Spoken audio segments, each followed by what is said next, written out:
Одоо та бүхэндээ тухайн өрхийн эрүүл мэндийн төвийн дарга маань эмчийн оруулсан шинжилгээний хариу болон эмийн жорыг хэрхэн харах болон хянах боломжтой талаар танилцуулга видео хүргэе. Мөн түрүүний адил дээр байрлах менежер хэмээх товчлуурыг дарснаар өөрийн өрхийн эрүүл мэндийн төвийн ID болон нууцыг даруулснаар нэвтрэн орох боломжтой байгаа. За бид нарын тест болгон авсан UB00 гэсэн хаягаар орно. За ингээд өрхийн эрүүл мэндийн төвийн даргын хуудас руу орсноор дээр байрлах гишүүдийн бүртгэл болон шинжилгээний хариу гэсэн үндсэн 2 цэс гарч ирэх байгаа.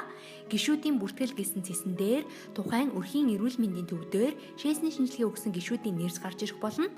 Харин шинжилгээний хариу гэсэн товчлуур дээр дарснаар тухайн гишүүдийн шинжилгээний хариуны мэдээлэлүүд гарч ирэх боломжтой байгаа. Энэ шинжилгээний хариуг танай өрхийн эрүүл мэндийн төвийн хэн гэдэг эмч хэдний өдөр хийсэн болон эмийн жор бичсэн хэсэг талаарх дэлгэрэнгүй харагдах болно. За хэдүүлээ эмийн жор болон шинжилгээний хариу руу орж үзье. Орсноор тухайн эмчийн маань хийсэн шинжилгээний хариу болон эмийн жор маань харагдах байгаа.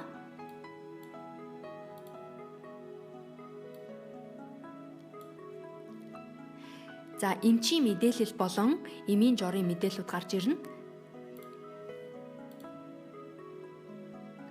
За хэдний өдөр хэн гэдэг эмч ямар эмийг аль өвчтөнд хийж өгсөн бэ гэдэг талаарх мэдээлэл дэлгэрэнгүй харагдах юм.